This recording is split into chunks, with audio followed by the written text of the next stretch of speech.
Welcome back, guys. I hope you understood about the define, non-define, and reduced relative clause. Um, and if you still have some doubt, please during the chat just talk about that.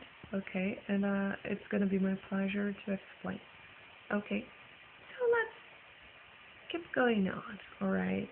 I would like that you download the other material that is also available on Moodle. Alright. It's a Word file, and I would like that you download it and open it. And when you open it, you're going to see that we are talking about morphemes. Okay? Let's try to understand that. Okay? Here we go. Vamos lá. Vocês já estão com o material aberto, eu espero, né?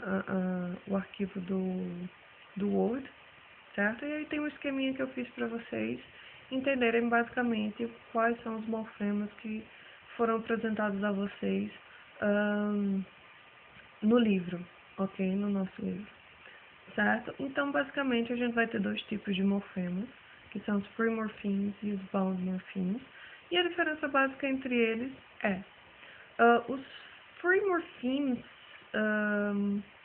são aqueles morfemas que têm um sentido próprio naquela língua. Ou seja, são aqueles morfemas que, mesmo isolados, eles expressam um sentido completo em uma língua.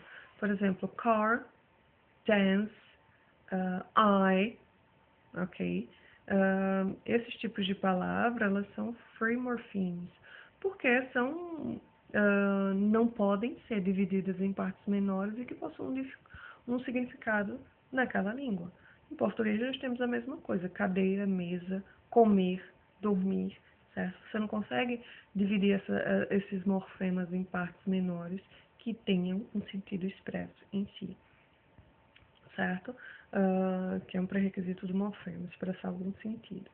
Ok. Enquanto que os bound morphemes, eles são basicamente os afixos, certo? Os prefixos e os sufixos de uma língua, certo? E que não são utilizados sozinhos. Eles expressam um sentido, e a gente vai ver isso quando são utilizados, mas eles não são utilizados isoladamente em uma língua. Por exemplo, eu não uso só a palavra anti ou no sentido de ausência, anormal, não normal, de negação, por exemplo. Eu não uso esses morfemas isoladamente numa língua, porque eu preciso juntá-los a outros morfemas para que eles possam expressar os sentidos que eles têm, certo? Então vamos primeiro falar dos free morphemes. Os free morphemes, eles podem ser subdivididos em duas classes, que seriam a open class, ou a lexical, e a closed class, que seria functional, certo? Então, qual a diferença básica entre essas open class and closed class, certo? Na open class, você vai ter aquelas palavras, aqueles morfemas, que são fáceis de aparecer, aquelas, digamos, classes gramaticais em que a aparição de novos morfemas é algo fácil, certo? É algo que está sempre ocorrendo. Por exemplo, os nouns, os verbs, adjectives, adverbs, certo? Então, você ter o surgimento de um novo substantivo é algo que praticamente acontece todos os dias, principalmente com informática, redes sociais. Então, está sempre existindo gírias, enfim.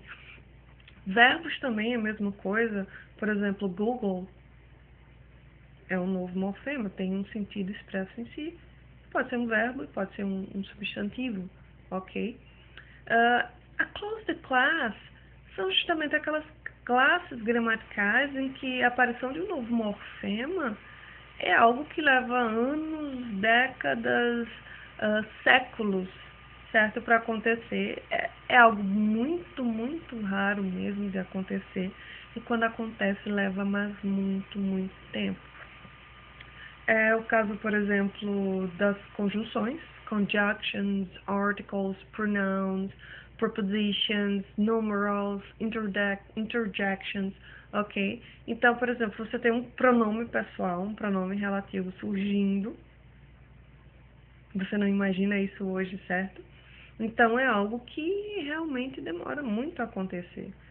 Vamos pegar o caso do você na língua portuguesa, certo? Que começou com vossa mercê, vós mercê, até chegar ao você.